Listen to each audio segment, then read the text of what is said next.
Até as mortes causadas pelo socialismo as pessoas negam.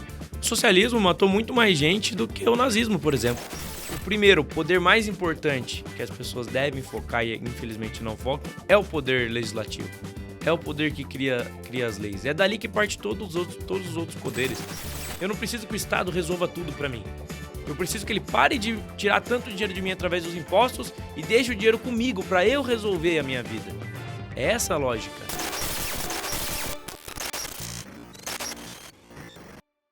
Fala pessoal, tudo bem? Sejam bem-vindos a mais um episódio dos Cordiais Podcast. Meu nome é Vitor Hugo, sejam todos muito bem-vindos.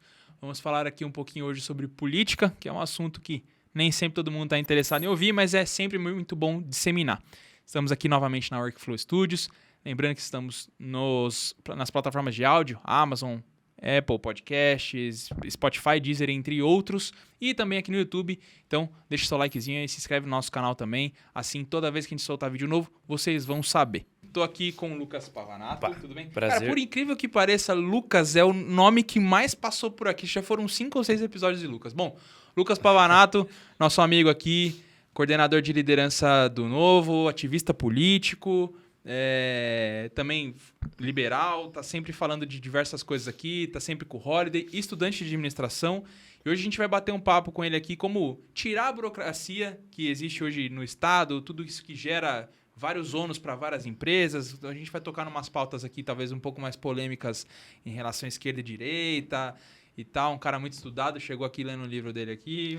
Enfim, cara, seja muito bem-vindo. Cara, é um prazer estar aqui e ter essa oportunidade, né, de comunicar com um público diferente, Bacana. expor aquilo que a gente vem fazendo e aquilo que a gente pensa acerca de política, o que a gente também pensa acerca da prática política, o que a gente pode mudar na realidade das pessoas. E eu agradeço muito a chance de estar Valeu. aqui. Eu que agradeço a oportunidade de você estar aqui gastando um tempinho com a gente. Cara, é engraçado isso, porque a gente comenta sempre, com essas coisas de rede social, a gente abriu uma porta para poder falar sobre coisas que talvez não eram faladas. Até pouco tempo atrás, o que a gente tinha de referência é o que a gente via na TV, aquela mídia mais manipulada que a gente já tradicional que a gente já sabe. E com mídia social a gente deu voz para todo mundo, às vezes para falar coisas ou até das coisas que a gente concorda. Então, eu acho bacana essa troca e todo esse trabalho que vocês fazem todos os dias e tal. Eu sei que você teve diretamente ligado ao movimento de impeachment da Dilma, né? Então você vê, há pouco tempo atrás, talvez isso não seria possível sem as redes sociais e toda essa movimentação, essa articulação com todas essas pessoas, né? E, inclusive, meus parabéns por isso. Cara, me conta aí, assim, como é que você veio parar nisso? Porque, pô, você é um cara novo, você tem 23 anos. Como é que você veio parar nesse mundo e o que te levou a ser um ativista político? Eu morava em São José dos Campos. Na verdade, eu nasci em Sorocaba, mas com 11 anos mudei para São José dos Campos. E na época do impeachment da Dilma, na época, na verdade, da eleição da Dilma, eu tinha muita raiva do PT. Assim, meu pai me ensinou a ter raiva do PT, eu já tinha desde cedo raiva do PT. E daí eu fiz de tudo para a Dilma não ganhar, mas ela ganhou. Aí fiquei com muita raiva dela ter ganhado. Aí pouco tempo depois ela fez um monte de coisa errada lá. Ela tinha prometido que não ia aumentar a conta de energia, ela aumentou logo em seguida. Aí todo mundo ficou muito chateado com ela. Aí começou a história das pedaladas fiscais, começaram as manifestações pelo impeachment. E eu comecei a pesquisar mais sobre o tema, né? Na escola eu já era um cara engajado, assim, que gostava de conversar com os professores, né? Às vezes o professor vinha falar de socialismo, eu já discutia com ele, pesquisava para poder debater. E daí, numa dessas, eu falei, vou em uma manifestação pelo impeachment. Nessa manifestação, eu conheci um coordenador que estava organizando, que é o Tomás, que hoje em dia é vereador lá em São José dos Campos. Daí, na manifestação seguinte, eu já estava em cima do caminhão, organizando tudo e discursando, e foi assim que eu comecei. Na época, eu trabalhava, para você ter uma ideia, empurrando um carrinho de picolé lá em São José dos Campos. Então, eu todo dia levantava cedo, pegava e saía vender picolé pela cidade. E era daí que vinha a minha fonte de renda e o meu tempo, a maior parte do meu tempo fora disso, eu dedicava à política. Primeiro a tentar derrubar a Dilma, e esse trabalho que a gente fez lá em São José dos Campos chamou a atenção de um pessoal aqui em São Paulo, do Movimento Brasil Livre na época, né? Eles me chamaram para trabalhar em São Paulo. Trabalhei daí organizando no Brasil inteiro, não só manifestação pelo impeachment, mas também manifestação pela prisão do Lula, manifestações de apoio à Lava Jato, contra a corrupção. Depois desse tempo, fiz amizade com o Holiday me chamou para trabalhar com ele, e estou aí até hoje. Eu entrei como estagiário e atualmente sou chefe de gabinete da liderança do Novo. Então, apesar de eu ser novo, faz mais de 5 anos que eu estou atuando na política. Conheço tanto do ativismo e do bastidor também da prática política. E eu acho que é importante ter esse conhecimento prático, né? Porque a gente, às vezes, tem um ideal na cabeça, a gente quer que o mundo seja de um jeito, só que para você executar aquilo que você pensa é muito mais difícil. Você tem que lidar com pessoas que pensam diferente, você tem que lidar com procedimentos que são, às vezes, complexos, e é muito importante ter a experiência de bastidor para poder lidar com isso. É bacana. Bom, você contando um pouco dessa tua trajetória, fica claro agora você entender, a gente entender por que você agora é pré-candidato a deputado estadual, né? Uhum. Então, acho que talvez, depois de tudo isso que você fez, acho que até demorou para você tentar buscar um cargo, assim, né? Teoricamente, ao meu ver, né? Uhum. E assim, eu acho que existe uma hierarquia, né? Você tá num grupo político, aí tem pessoas que vieram antes de você, elas têm um trabalho às vezes mais consistente que o seu, e eu acho que é importante saber esperar a hora certa, né, de você poder colocar o seu nome à disposição.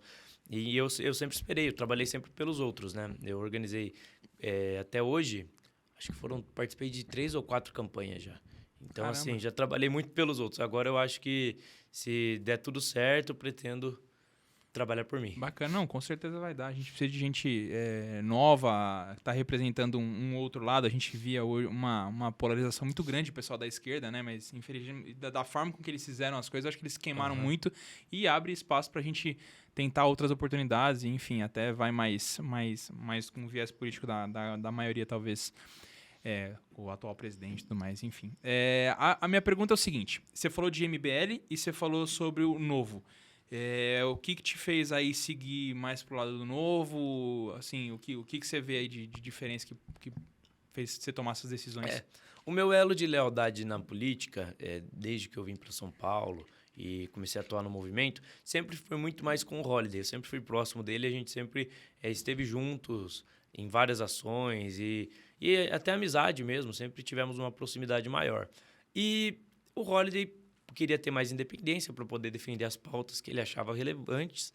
Eu também gostaria de ter essa independência. Quando ele decidiu sair do MBL para ficar no Novo para ter essa independência, eu apoiei ele e fui junto, entende? Não tive nenhum problema com o pessoal lá do MBL, tenho até hoje uma relação boa com eles, assim, amistosa, mas a gente queria traçar os próprios rumos, queria ter a própria independência. Eu achei que também para o meu desenvolvimento pessoal poderia ser melhor sair de lá e traçar meu caminho sozinho. Então, a gente tomou essa decisão. Muitas vezes as pessoas acham que deve ter tido alguma briga, algum atrito entre vocês, mas não teve nenhum atrito. E assim, eu acho que o Novo ele tem um projeto mais institucional. Uhum.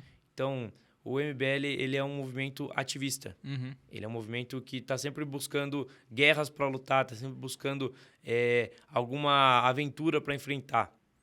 Mas eu acho que falta para eles, e aqui é uma crítica construtiva, uma estrutura sólida. E o Novo tem essa estrutura sólida. O Novo não está tão preocupado em o tempo todo entrar em polêmicas, não está tão preocupado em o tempo todo engajar e ganhar likes, mas ele está preocupado em ser constante, entendeu? Uhum. Devagar, mas constante. E eu acho que por isso o Novo me atrai mais. O Novo tem uma seriedade maior.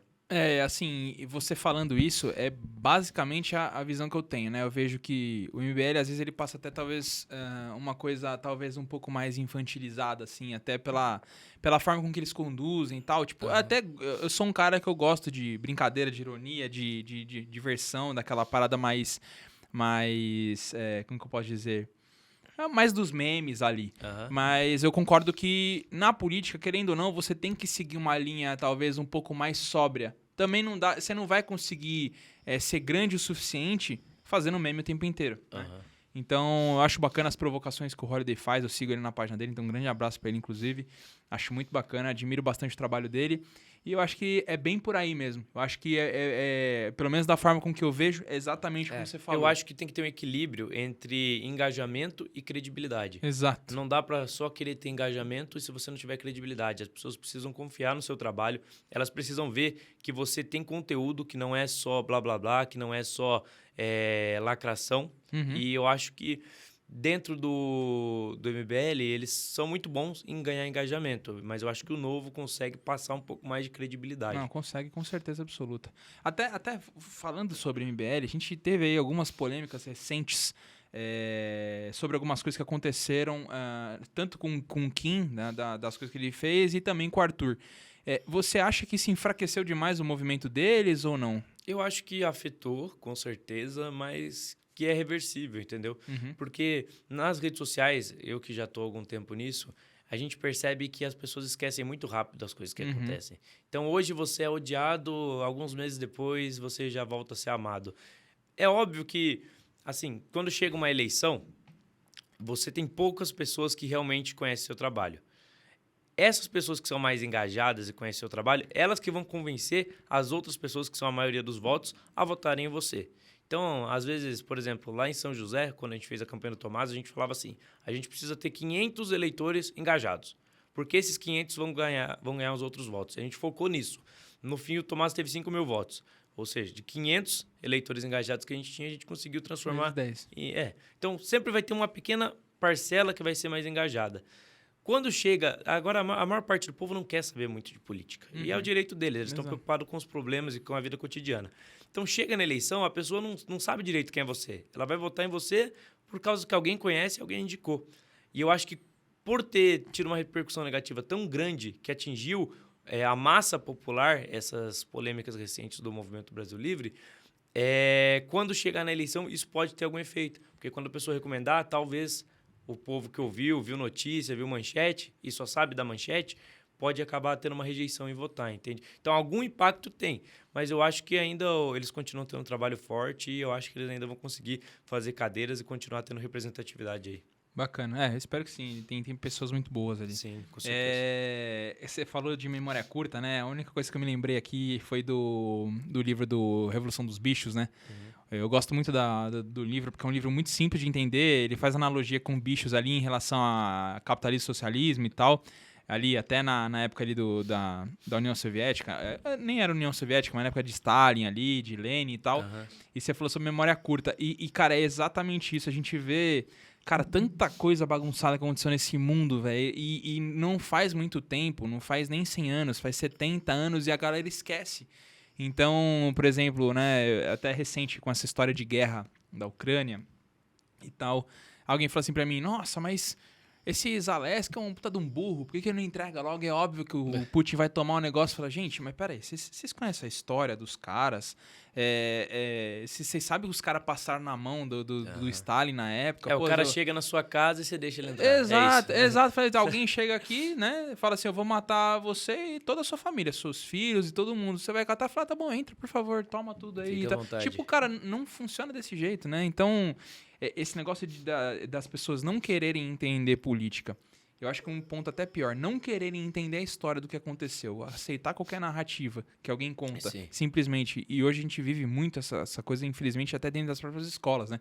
Você comentou aí recente, no começo do episódio, até ia puxar o gancho, falei, ainda bem que você não estudou na Avenue, né? Que aconteceu recente lá, uma coisa com um professor que foi começar a falar sobre... agricultura e tal, e um aluno foi defender, né, o agronegócio, e o cara... Ele ofendeu o aluno, né? Ele ofendeu o aluno, falou... Então, assim, você vê que até dentro dos lugares, assim, mais elitizados, você vê narrativa errada, né? E essa falta de memória faz com que as pessoas abracem ideias erradas, né?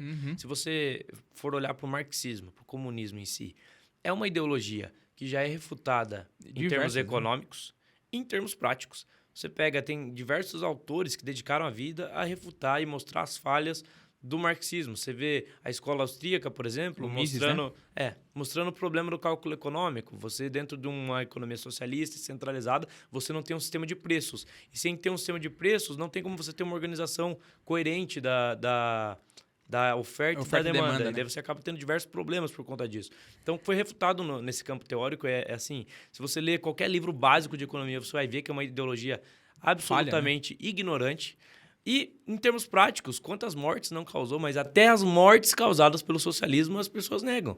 O socialismo matou muito mais gente do que o nazismo, por exemplo. Óbvio. Mas o nazismo é odiado, com razão, e o socialismo é amado. Um monte de jovem aí fica dedicando a vida a defender essa ideologia. Então é bizarro a falta de memória que as pessoas têm e a falta de capacidade de estudar e de refletir. O que você tá falando, por exemplo, todo mundo fala, você fala holocausto, a pessoa sabe o que é. Qualquer pessoa sabe o que é holocausto. Mas a gente fala uma coisa não tão distante assim, que é o Holodomor, ninguém sabe o que é o Holodomor. Ninguém sabe. Não faz ideia do que é o Holodomor. Ninguém sabe que o Stalin confiscou lá as terras, né? Basicamente ele falou assim, ó, vocês não vão ter lucro, aí você não tem estímulo nenhum para produzir, porque se você não vai poder... E aí, mataram um monte de dono de terras lá e tal, largaram as crianças tudo órfão e tal, exato. Então, só nessa brincadeira aí, eles estimam que foram mais de 6 milhões de pessoas que morreram nessa brincadeira. Na verdade, varia bastante as estimativas. Eu acho que é de 2 a 12 milhões. Então... Um meio termo, 2 milhões de pessoas é mais do que matou o próprio Covid agora. Eu tô errado. Exatamente. O Covid que matou 1 milhão de pessoas, 1 milhão e pouquinho, eu acho né? que matou mais que o Covid. Então, muito mais. Então, assim, e nem por isso ficam fazendo terrorismo com isso. Então, cara, é complicado, assim. Eu vejo que as pessoas faltam um pouco de interesse da parte delas. Cara, e hoje em dia tá tão fácil, a informação tá tão barata e tão acessível. Você tem essas coisas de graça no YouTube, você tem, às vezes, cursos de capitalismo e socialismo que contam um pouco dessa história. Você vai entender que é uma tendência natural do ser humano e até isso mesmo, refutar o que você falou mesmo de socialismo. Você fala, cara, simplesmente não funciona. A gente vê os exemplos aí, tá na cara de todo mundo. É a impressão que eu tenho. A pessoa que ela é de extrema esquerda e abraça teorias marxistas, ela é movida pelos sentimentos. Então, ela quer ajudar o pobre, ela quer que tenha um jeito de resolver as coisas em fórmulas mágicas. Ela acha que se o Estado determinar um salário mínimo de R$8.000, todo mundo vai receber R$8.000. Se você estuda economia, você vai ver que isso é impossível. Mas ela quer isso, ela deseja isso, ela é movida por esses sentimentos. E daí ela começa a buscar nas teorias vieses de confirmação. Ela não tem capacidade de refletir e questionar os próprios pressupostos. E eu acho que é muito importante nós mesmos aqui, tomar cuidado com isso. A gente sempre precisa ter a capacidade de revisar os fundamentos daquilo que a gente pensa. E eu tenho a impressão que o esquerdista, principalmente o extremista, ele perdeu essa capacidade. Ele acaba, toda vez que ele vai discutir, toda vez que ele vai ler, toda vez que ele vai procurar um conteúdo, ele procura aquilo que vai confirmar o que ele pensa. E se for contra o que ele pensa, ele simplesmente ignora ou arruma justificativas para dizer que está errado, entende?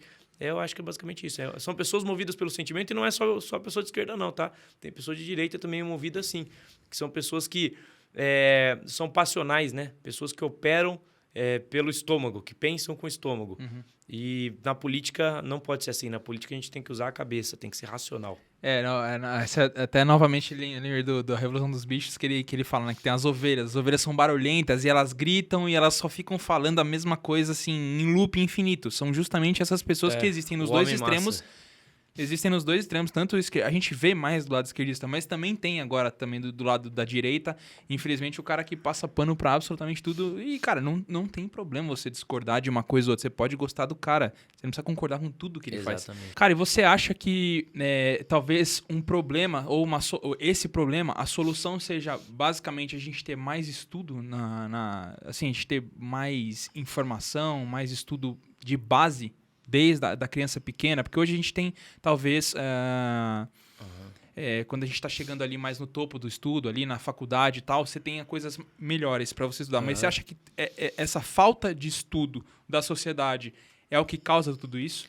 Cara, sinceramente, eu não acho que você educar todo mundo e você trazer o máximo de informação para todo mundo vai melhorar a nossa sociedade.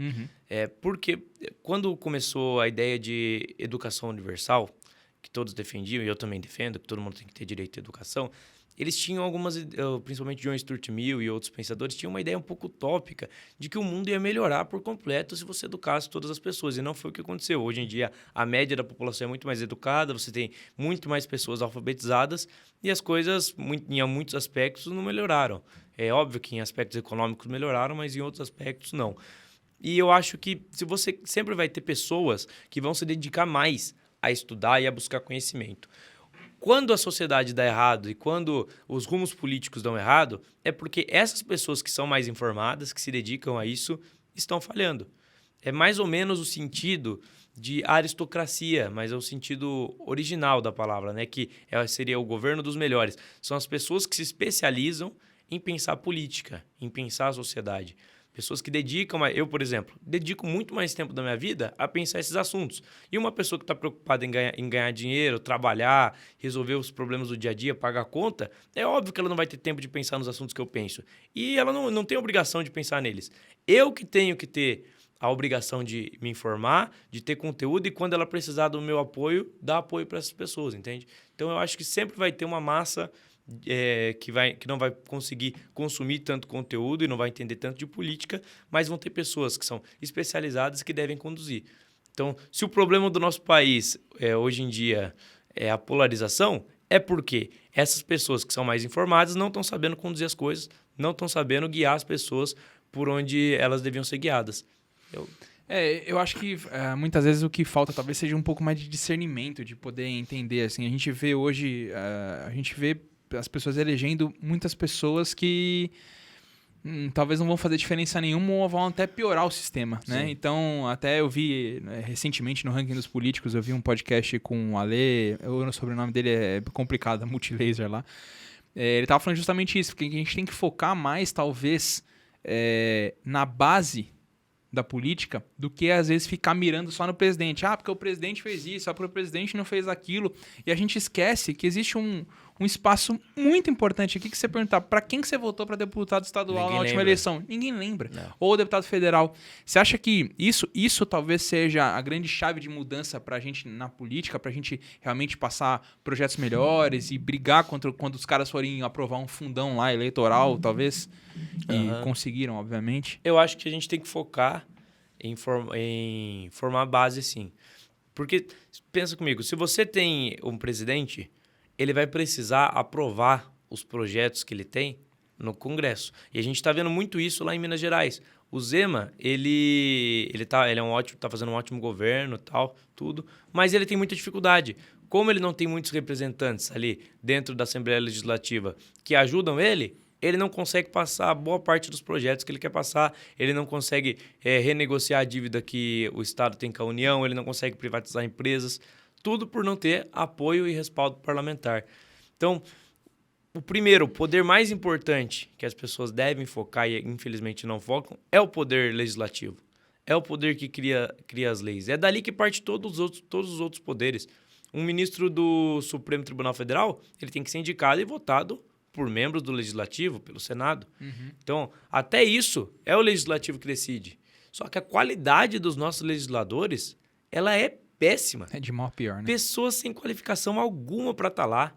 Gente que só está preocupada com interesses fisiológicos. Eu falei que o político ele é o cara que tem que se dedicar mais a buscar conteúdo. Os nossos parlamentares não têm conteúdo nenhum. Né? Nenhum. É absurda. Se você vai na Lesp aqui em São Paulo e você vê a qualidade dos deputados estaduais, tirando poucas exceções, os deputados do Novo e alguns outros, é uma qualidade péssima. O cara só quer saber de ganhar dinheiro, de trocar cargo, de trocar interesse, e daí fica vendendo favor. Eu vou mandar emenda para tal lugar para construir ponte, não sei. E depois ele usa isso para querer ganhar voto depois. É só, assim, só são coisas superficiais que ele usa na política, sabe?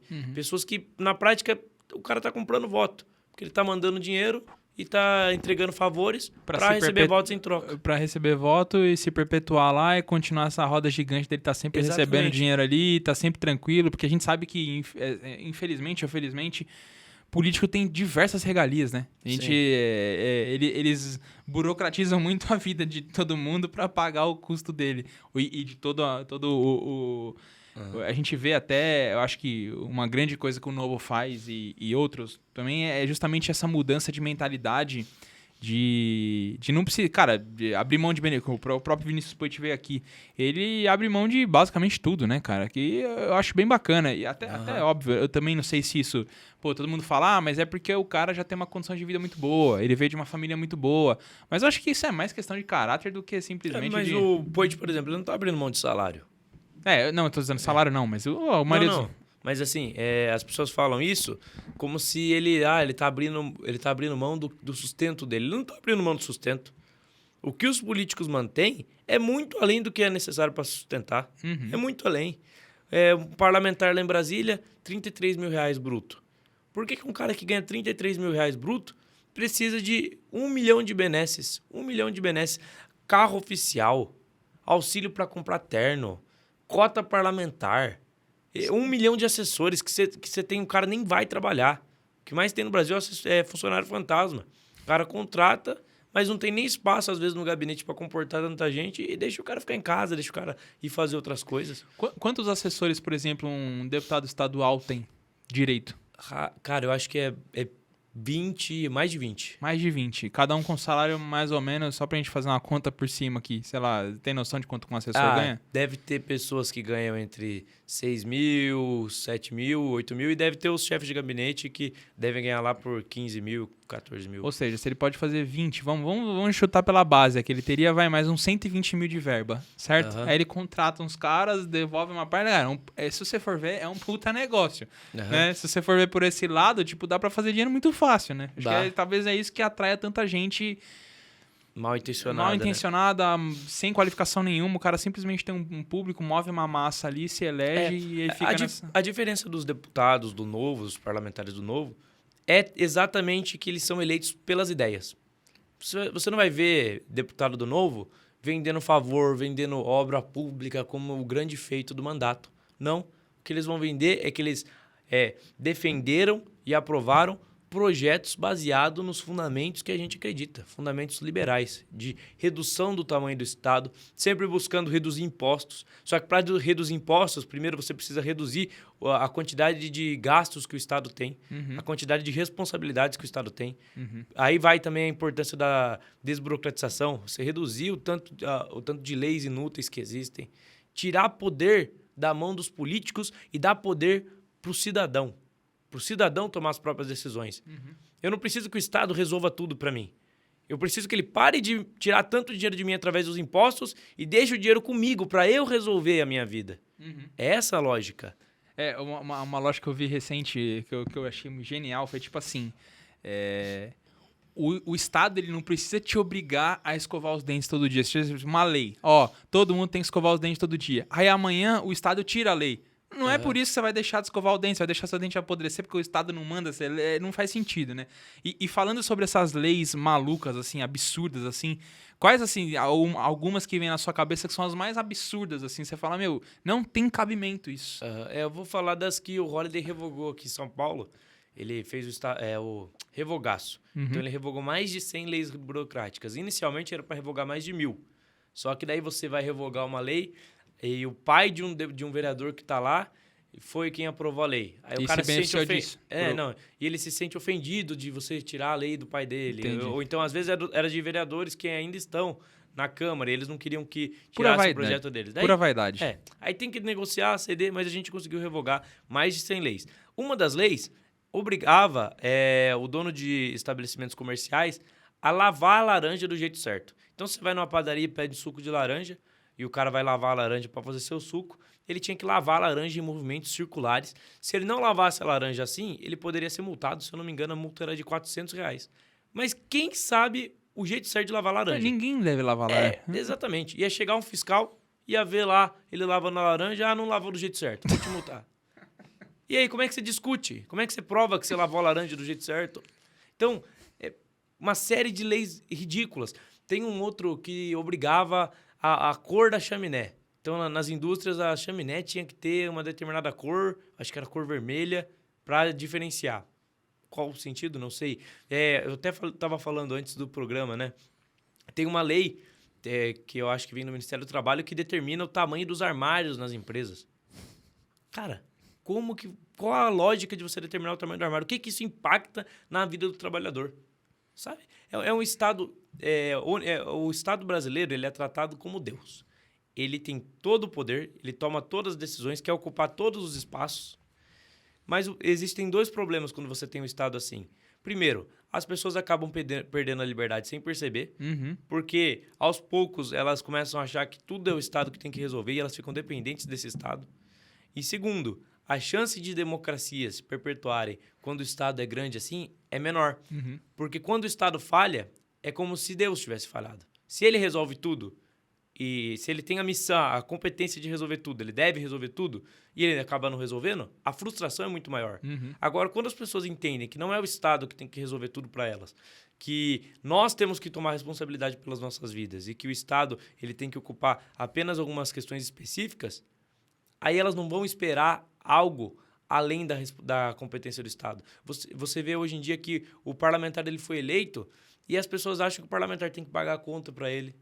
Ah, eu tô querendo colocar meu filho em tal creche, você tem que furar a fila pro meu filho entrar nessa creche. É esse tipo de coisa que acontece. O tempo todo chega ligação no gabinete de gente pedindo favor. Acha que vereador é fazedor de favor. Não entende qual que é a responsabilidade de um mandato. O parlamentar, ele tem 3 funções constitucionais. Ele tem a função de legislar, que é criar leis, né? De fiscalizar o poder executivo e de representar a população. Quando tem uma pauta polêmica, ele vai lá, ele discursa, ele está representando o eleitorado. Fora disso, ele não tem responsabilidade. Político não tem que pagar conta de ninguém. Político não tem que distribuir cesta básica. Político tem que resolver problemas para o todo. A gente se preocupa em reduzir o tamanho do Estado, não é para beneficiar setor, não é para dar subsídio para empresas de determinado setor. A gente se preocupa em reduzir o tamanho do Estado porque vai ser melhor para o todo. A economia vai fluir melhor. Se você tira imposto de um empresário, o empresário, em consequência, vai conseguir cobrar valores mais baratos nos produtos, vai conseguir pagar mais para os funcionários, ou então contratar mais pessoas. E o próprio empresário, ele vai manter tudo isso no lucro. Ele vai consumir, ele vai usar esse dinheiro para consumir.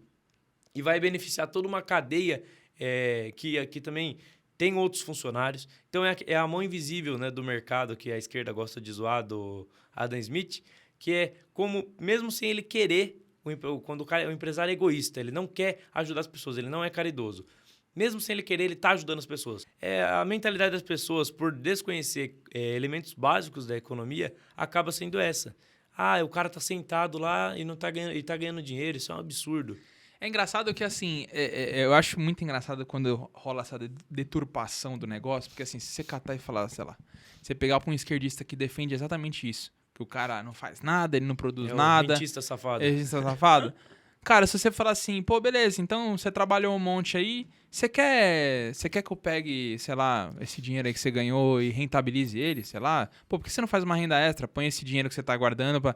Ele vai querer que faça. Então, cara, é impressionante como eu acho hipócrita essa questão. Da onde você acha que vem essa... Assim, você falou esse negócio do Estado, né? Uhum. Hoje em dia, eu acho que as pessoas, elas querem cobrar muito, elas não querem ter responsabilidade nenhuma de nada.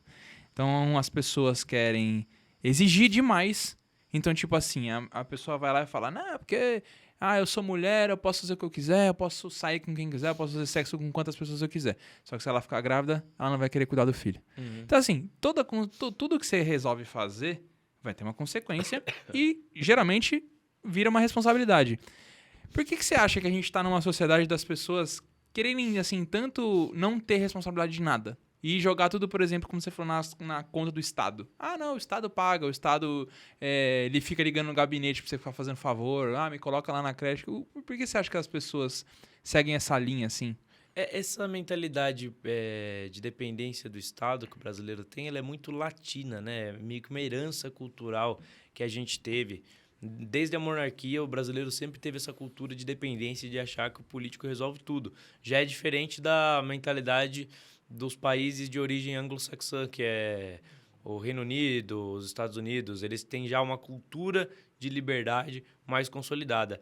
E a forma de mudar isso, não existe outra a não ser você divulgar as ideias certas, que é o que a gente está fazendo aqui. Se você voltasse no tempo, uns 10 anos atrás, não existia uma forte corrente liberal no Brasil, você não tinha uma forte corrente conservadora. Hoje em dia existe direita no Brasil. Hoje em dia nós estamos aqui falando, divulgando nossas ideias, disputando o voto. Então já houve alguma mudança, já tem gente se colocando à disposição na luta, né? Uhum. E o segredo é continuar fazendo isso. Cada vez mais com as redes sociais vão surgir pessoas criando conteúdo e trazendo informação. E a gente tem que continuar conscientizando as pessoas das ideias corretas. Toda vez que alguém falar um absurdo, a gente tem que ir lá e mostrar que essa pessoa está errada e explicar por que ela está errada. Você estava até falando do Holodomor, né? E tem um cara na internet, por exemplo, que eu estava vendo esses tempos atrás, ele fez um vídeo dizendo que, na verdade, no Holodomor as pessoas morreram de fome por culpa dos grandes proprietários rurais. Ele disse que eles queimaram as safras, mataram os bois e por isso as pessoas morreram de fome. Não teve erro econômico no governo socialista. O cara estava defendendo a União Soviética. Não teve erro econômico. Aí se lê qualquer economista sério e relevante, ele vai mostrar para você qual o problema de você coletivizar terras. Mas ele não, ele está fazendo vídeo ali sustentando. Essa semana passada agora, teve uma transexual defendendo o regime da Coreia do Norte. Na Coreia do Norte... Ela nem poderia estar lá. Ela estaria presa em um campo de concentração. Ou já tinha sido, sei lá, fuzilada, sei lá, talvez. Porque lá a gente não dá pra ter, assim, credibilidade nenhuma do que acontece lá, porque tudo que falam não dá pra saber se é verdade ou não, né? O Kim Jong lá foi eleito com 99% ou 100%, né? O pai dele foi eleito com 99% e ele foi eleito com 100%, ou seja, não teve nenhuma pessoa no país que votou contra. Mas, cara, é difícil isso. Mas, por exemplo, o cara tá falando do Holodomor. Qual seria a explicação dele, talvez, lá pro Mao Tse Tung lá, que matou 30 milhões lá, estimado lá, né, de fome? Ele sempre tem uma justificativa. É bizarro o jeito que essas pessoas pensam. Eu não vejo diferença nenhuma entre um cara que defende esse tipo de regime e um cara que defende ditadura militar. Aí eles ficam falando, vocês são a favor da ditadura e tal. E defende Cuba, defende Venezuela, defende Coreia do Norte, pelo amor de Deus. Que Cadê ditadura é pior do que essa? Não tem coerência alguma. São assuntos bobos. A gente podia estar discutindo tantas pautas relevantes, né, para o Brasil. No Brasil, 50% da população não tem saneamento básico. Isso é bizarro. Toma água suja. Isso acarreta em uma série de doenças, sabe? Coisas realmente práticas que precisam ser melhoradas para melhorar a vida da população, mas não. Ficam se preocupando com isso, com esse tipo de discussão que já ficou lá no século XX, já foi refutada, já está lá para trás. Você não tem problema ser de esquerda. Não tem problema você defender que o Estado cuide de mais coisas que um liberal defende. O problema é você defender ideias que não funcionam. Você tem ali um social-democrata que são pessoas equilibradas. O duro é que a esquerda brasileira ela é uma esquerda de péssima qualidade. Acho que a América Latina inteira tem essa herança horrível, né? Porque você vai em alguns países da Europa, tipo na Bélgica. A Bélgica acho que é um regime mais socialista. A própria Portugal também agora está com a maioria, majoritariamente estão lá na social-democratas e tal. E você vê que as coisas funcionam lá. Você fala, mas lá funciona. Tudo bem, né? Assim, pelo pouco que eu conheço, você vai em Portugal, a maioria da população recebe um salário muito baixo. Tanto que você fala assim, eu quero morar em Lisboa. O cara não consegue, ele não tem dinheiro nem para custar, sei lá, 800 euros um apartamento minúsculo. Então, assim, não passa fome, mas também ele não tem aquela ascensão de vida, até porque também são países muito menores, a economia é muito menor, diferente do nosso, que é gigantesco. Mas, assim, eu acho que essa herança desse socialismo horrível é dessa América Latina aqui. E aí, obviamente, tem alguns países, como a própria América do Norte. Lá a gente já pode dizer que é um comunismo mesmo, né? Não é um socialismo, né? Então, a Coreia do Norte lá é... Não, o que é o comunismo? O comunismo é... É o próximo passo do socialismo. Exato. O socialismo é o processo para você chegar no comunismo. Exato. Na verdade, se você for ver bem, Marx defendia que não existisse Estado. O resultado final de todo o processo para ele era não existir Estado. Você é um anarcocapitalista, brincadeira. Era uma espécie diferente, né? Porque não, tô brincando, não teria Estado, mas também não teria propriedade privada. Seria tudo coletivo. Essa é uma ideia totalmente utópica. Bacana. É igual pensa num banheiro, que você entra lá, cada um tá fazendo o que quer. Imagina que legal que seria, né? Se entrar com teu filho lá, tem alguém... Mas é que tem essa ideia dos marxistas, ela tem uma inspiração em Rousseau, né? O Rousseau, ele acreditava que o ser humano ele é bom em essência, mas a sociedade corrompe o ser humano. Então, ele acreditava que no estado original, os homens compartilhavam tudo, viviam em paz, mas daí a sociedade vai criando barreiras e vai corrompendo esse homem. E a ideia marxista, como ela bebe dessa fonte um pouco, ela também vai nesse sentido, retornar a humanidade a um ponto original de paz, de comunitarismo, que as pessoas compartilham tudo. Na verdade, Marx ele nem acreditava, ele nem defendia isso. Ele dizia que isso ia acontecer. Era um fato, era um processo histórico que estava acontecendo, a luta de classes já estava acontecendo e ele ia acabar no comunismo. É uma ideia de que é quase uma profecia bíblica, sabe? Vai acontecer porque porque vai acontecer. E é isso. Ele se inspirava muito em Hegel, né? Que é o historicismo, de acreditar que a história ela se move no sentido do progresso. Que o progresso é justamente o contrário, mas enfim. Assunto chato, né? Cara, acho que não é chato, cara. Eu acho que ele é meio que essencial, entendeu? Porque é aquela coisa, você fala assim, eu me considero um cara que eu era bem analfabeto, assim, politicamente até coisa de menos de 10 anos atrás. Eu não sabia há pouco tempo atrás o que era direita e esquerda. Aí eu comecei a gerar um assunto e obviamente, eu melhorei como pessoa por entender e saber me colocar. Porque se alguém chegasse e falasse assim, cara, você é de direita ou você é de esquerda? Eu nem sabia o que era isso. Então, eu acho que é interessante passar essas informações para frente, que é interessante e é bom para a pessoa. A pessoa vai conseguir ter mais discernimento para escolher até quem que ela vai votar, porque é aquela coisa, quem ela não é que nem futebol, vou torcer pro Corinthians, você vai torcer pro Palmeiras, e aí independente de quem ganhar, cara, não muda nada na minha vida ou na sua. Mas diferente vai ser na política. Na política, se você votar num cara ruim e eleger o cara, eu também vou ser prejudicado. Sim. Então é isso. E as pessoas, no Brasil, elas tratam muito política como futebol, né? Uhum. Parece que é uma grande partida da Copa do Mundo, eleição presidencial.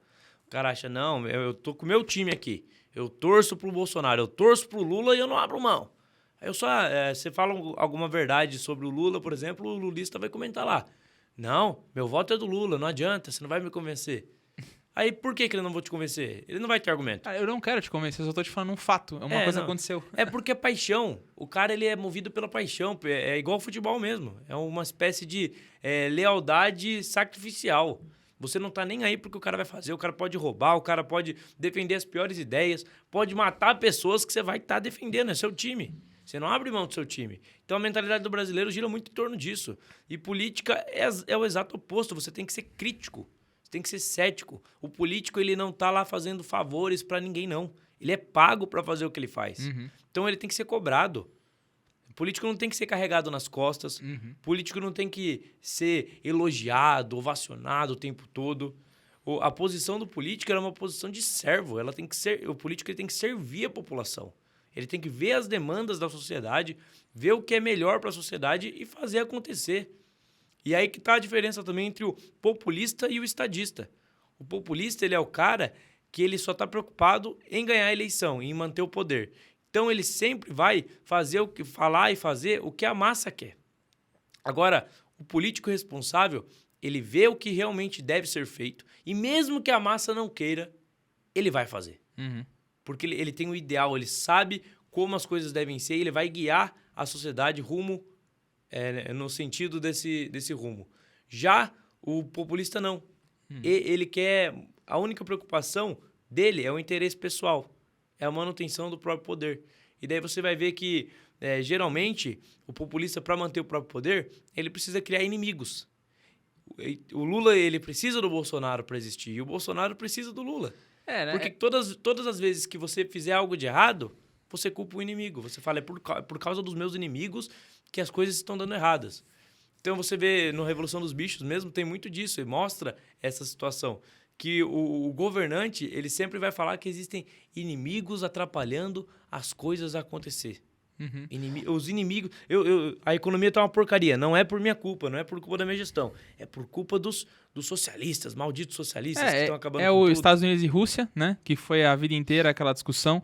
Tem uma série, não sei se é uma série no Netflix que é Como se tornar um ditador.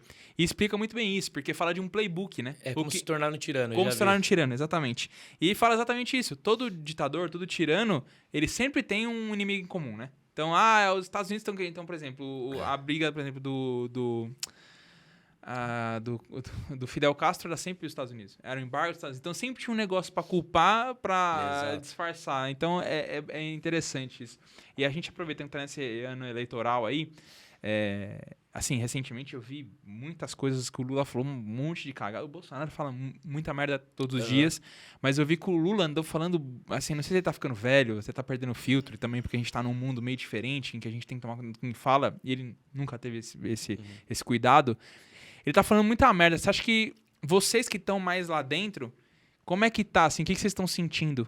Porque a gente tinha a terceira via, que era o Moro, Aham. não tem mais. E pelo que eu entendi, todos esses votos acabaram migrando pro Bolsonaro. Pelo que eu vi, ele subiu 6% nas pesquisas Sim. nos tempos para cá. O que vocês estão enxergando lá? O que vocês acham que vão acontecer? Eu acho que hoje, do jeito que as coisas estão, o segundo turno vai ficar deve ficar entre Lula e Bolsonaro. O Partido Novo tem um pré-candidato, que é o Luiz Felipe Dávila. Entrou agora, né? Eu vi, acho que eu vi ontem uma reportagem. Exatamente. A gente vai trabalhar no sentido de fortalecer e divulgar o nome dele. Ele vai participar de debate eleitoral para poder divulgar as nossas ideias.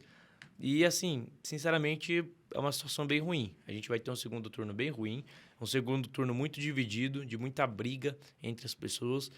E por isso que eu estou focando muito em conscientizar as pessoas a eleger bons parlamentares. Se nós não tivermos um bom presidente, pelo menos vamos ter uma Câmara melhor. Uhum. Vamos ter uma Assembleia Legislativa aqui em São Paulo melhor. E porque, na prática, as coisas se resolvem no parlamento. Uhum. Às vezes, por exemplo, o Lula ganha a eleição, Deus me livre.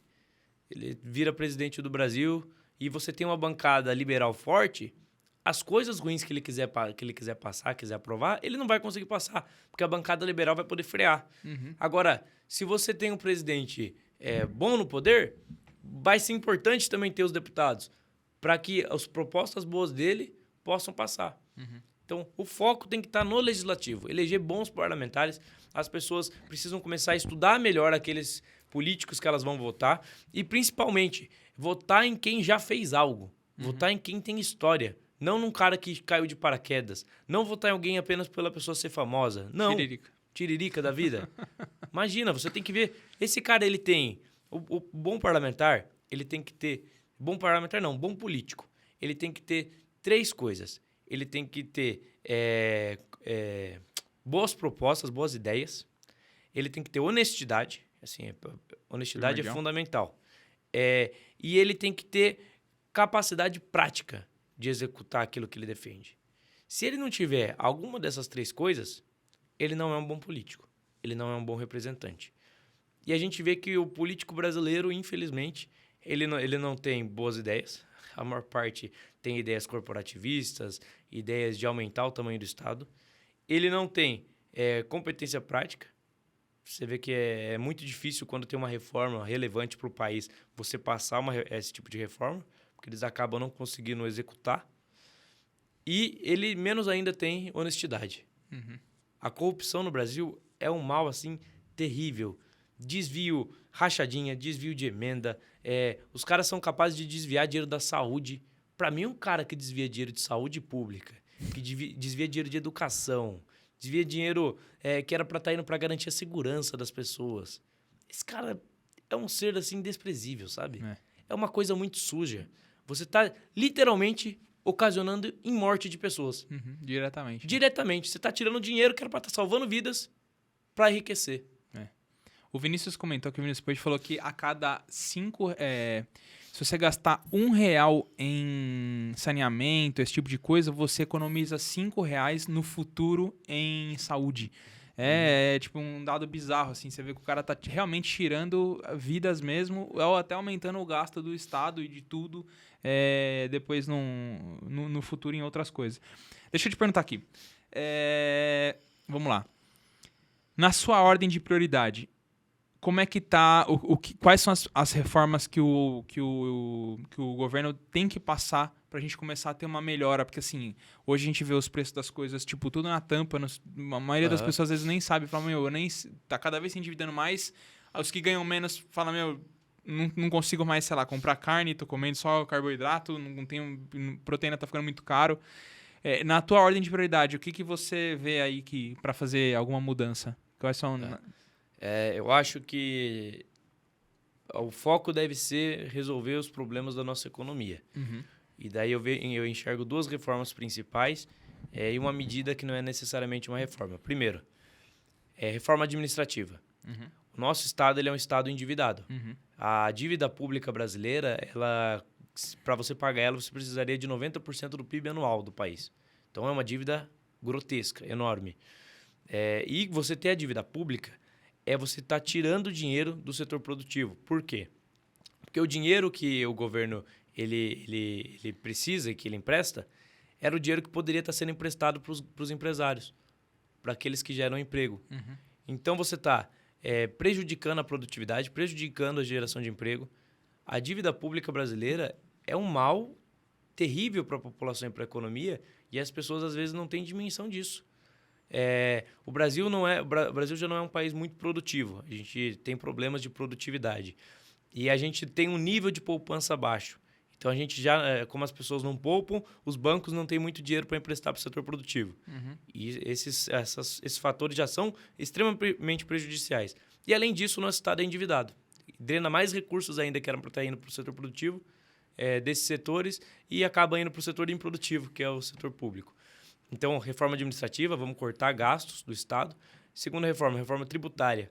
Simplificar o nosso sistema. O sistema tributário brasileiro é o sistema mais complexo do mundo. É um absurdo. O empresário, ele não sabe como pagar os tributos, ele não sabe como ele vai pagar as dívidas que ele tem com o Estado, porque é muito complexo. Às vezes ele paga um imposto que ele não precisava pagar e deixa de pagar um que ele precisava. E às vezes ele não sabe direito nem como colocar, não tem um sistema unificado de impostos.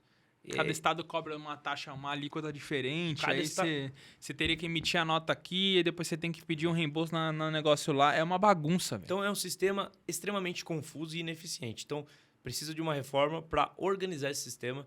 Eu acredito que deve unificar impostos também, sabe? Simplificar. Em vez de ter 2, 3 impostos para a mesma área, você unifica os 3 e faz com que tenha apenas um imposto. Uhum. E aí não é uma reforma, é uma medida, redução de impostos. Eu acho que enquanto o Brasil não tiver uma política de redução de impostos efetiva, e principalmente tirar imposto do consumo, Uhum. porque o imposto no consumo é um imposto que prejudica principalmente os mais pobres. Uhum. Os mais pobres comprometem a maior parte da renda consumindo itens básicos, itens de consumo. Se uma pessoa rica for comprar um saco de café, para ela vai ser... A alíquota de imposto é a É. mesma do cara que ganha R$800, do cara que ganha 100 mil, por exemplo. Paga a mesma... O pobre compromete a maior parte da renda com o consumo. E ele comprometendo a maior parte da renda com o consumo, ele acaba pagando mais imposto. Porque a maior parte do imposto está no consumo. Uhum. O imposto no Brasil não devia estar no consumo, devia estar Na na renda, né? Na renda é mais justo. O Estado brasileiro ele drena recursos dos mais pobres através dos impostos que estão no consumo e destina esses recursos para os mais ricos, que são os políticos, a elite do funcionalismo público e os grandes empresários subsidiados pelo Estado. Uhum. Aí sim, esse tipo de empresário não é o empresário que o liberal está defendendo. O liberal não defende que o Estado fique tirando dinheiro dos mais pobres e dando para os mais ricos. Uhum. Não. O liberal defende que o imposto seja justo, seja menor e seja equânime. Para todo mundo tem que ser igual. Uhum. Se o cara ele precisa de subsídio público para se manter, significa que o serviço que ele presta não é tão bom assim. Porque quem deve julgar se um serviço é bom é a população. É o consumidor, né? É o consumidor, através da demanda. E se o cara precisa de subsídio público, significa que ele não é tão bom assim. Uhum. E você vê que muito empresário no Brasil usa o Estado para tentar limitar a concorrência, para tentar manter um poder e uma hegemonia no mercado. Por exemplo, o iFood, o Holiday sempre defendeu a liberdade dos aplicativos, né? E o iFood sempre ia no gabinete e falava assim, você consegue ajudar a gente com esse projeto aí para não prejudicar, essa lei pode prejudicar a gente, vão criar muita burocracia para contratar funcionário e tal. E o Holiday sempre ajudava. Aí, recentemente, teve um projeto lá que obrigava a criar alguns vínculos empregatícios entre os aplicativos de entrega de comida e os trabalhadores. O Holiday pegou o Holiday falou assim, com certeza o iFood vai querer que eu vote contra, né? Ele não vai querer mais vínculos, não vai querer mais encargos.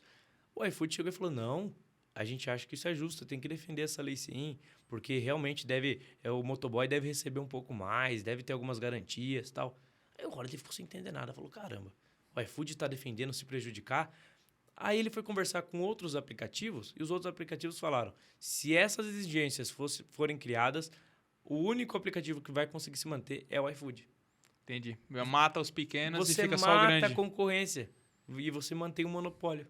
Então, por que o iFood queria que você tivesse novos encargos trabalhistas? E exterminar todo o resto da concorrência dele, né? Exatamente. Então, o Estado brasileiro ele funciona assim. Ele favorece uma elite privilegiada. Entendi.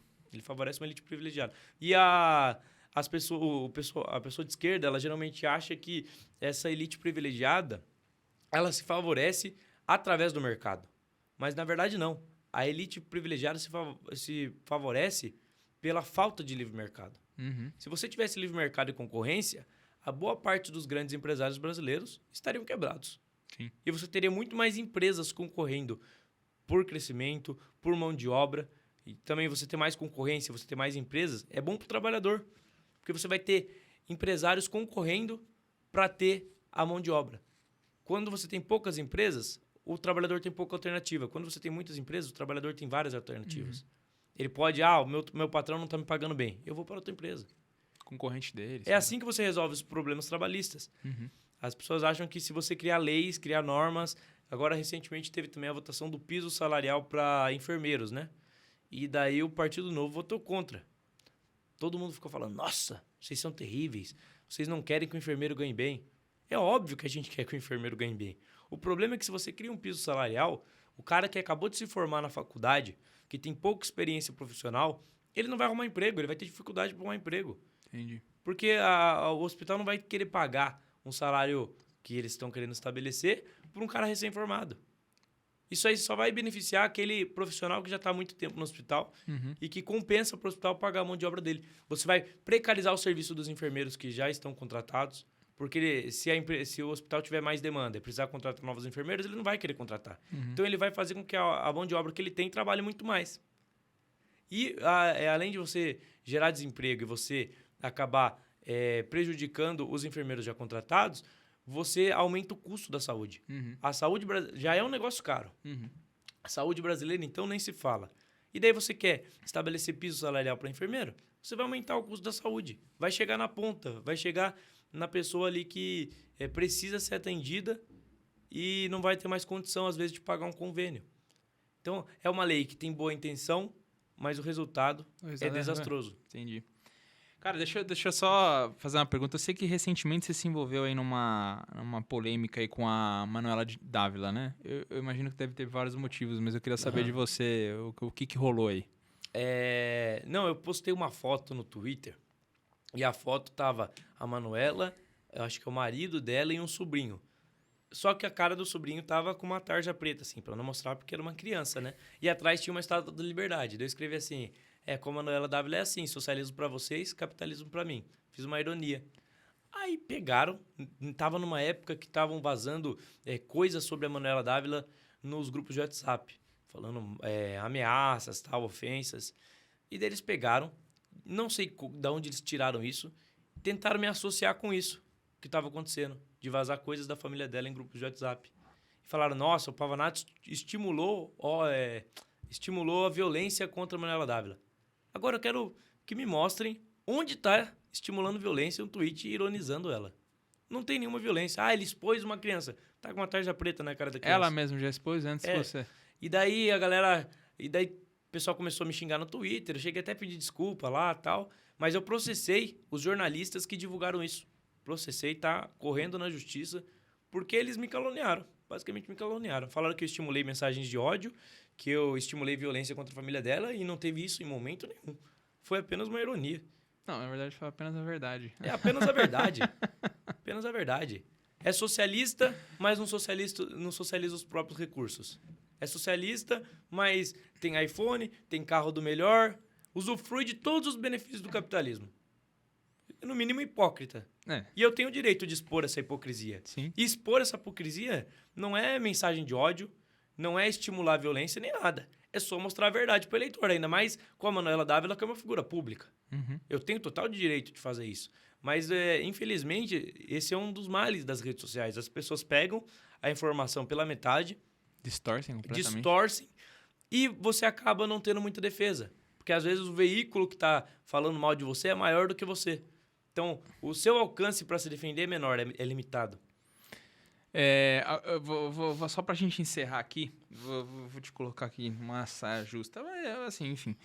Você acha que a gente tem um bom horizonte daqui pra frente no Brasil, vendo todos os nossos vizinhos. Desde lá, a gente vê o que aconteceu com o Canadá agora na pandemia, lá com o primeiro-ministro, o que ele fez lá, aí Joe Biden sendo eleito, e daí descendo tudo, América Latina inteira, o recente presidente eleito no Chile. Você acha que a gente tem um bom horizonte aqui no Brasil?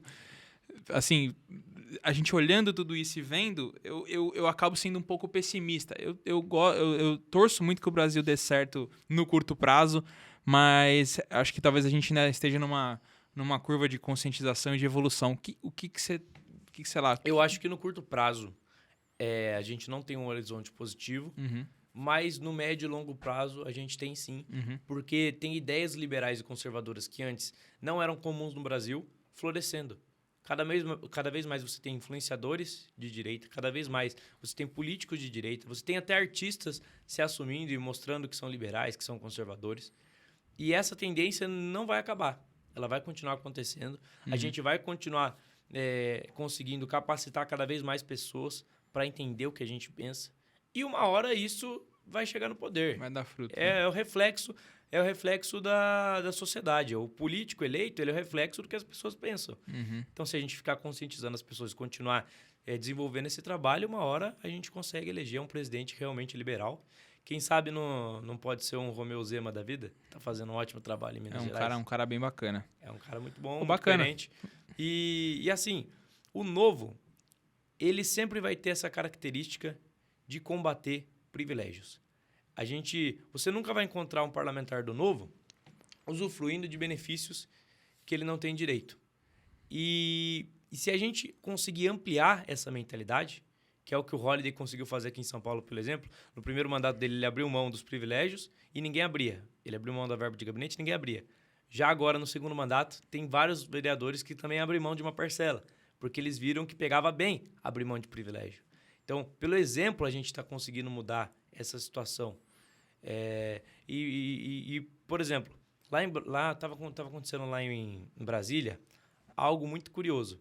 Tinha deputados que estavam abastecendo os carros acima do que eles poderiam abastecer em um dia. Então, o cara ele abastecia o suficiente para viajar do Brasil ao México em apenas uma ida ao posto. Louco. Daí saiu uma matéria achando muito estranho, mostrando como que isso era esquisito. Por que eles estão abastecendo tanto? Provavelmente ou estava tendo algum desvio de recurso, ou ele estava abastecendo o carro de pessoas que não devia estar abastecendo. A gente entrou na justiça, processamos esse uso indevido do recurso público e o reembolso de gasolina desses 104 deputados federais foi suspenso. Isso serve de exemplo para outros deputados. Para não fazer a mesma coisa. Se fizer coisa errada, se usar o dinheiro de forma indevida, nós vamos estar lá fiscalizando para não deixar que isso aconteça. Entende? O exemplo não é a melhor forma, né? O exemplo é a única forma. É a única forma. O exemplo ele arrasta as pessoas e é bacana, faz sentido. Eu gostei bastante da sua resposta, João. Uma resposta bem inspiradora para a galera aí. Eu acho que é bem por essa linha mesmo, essa disseminação de conteúdo. Bom, a gente está fazendo isso aqui hoje, né? A gente está usando o nosso tempo aqui para justamente passar essa informação. Então, é muito bacana. Vamos conscientizar as pessoas das ideias certas para que elas votem corretamente. É isso aí. Pavanato, muito obrigado por você estar aqui com a gente. Agradeço demais teu tempo aí, agradeço de você ter se deslocado, vindo aqui hoje, conversado com a gente. Isso é muito importante e com certeza, como a gente falou aqui, a gente vai colher muitos frutos disso no futuro. Com certeza. Então agradeço demais aí. Valeu demais. Espero... Como que eu te encontro nas suas redes sociais aí? Se você quiser me encontrar nas redes sociais, basta digitar Lucas Pavanato. Todas as redes estão lá igual e você vai conseguir ter acesso a um conteúdo de qualidade e coerente. Instagram, Twitter, Facebook, tudo Lucas Pavanato. Bom, pessoal, espero que vocês tenham gostado aí do nosso papo aqui com o Lucas Pavanato. Foi super interessante aí tudo que ele comentou. Transitamos sobre diversos assuntos, socialismo, capitalismo, um monte de coisa bacana aqui. História, que é uma coisa que a cada dia eu me interesso mais e é sempre muito bom saber disso. E espero que vocês tenham gostado. Deixa o seu like, como eu falei no começo do vídeo. Se inscreve no nosso canal no YouTube. E também lembrando que a gente tem as opções de áudio também. Então, às vezes tem um colega aí que não tem muita paciência de ver o vídeo. Põe lá no áudio, coloca no X 1,5, 2, seja lá o que for. Passa rapidinho e sempre é muito interessante esses assuntos aí. Beleza? Espero que vocês tenham gostado e até o próximo episódio.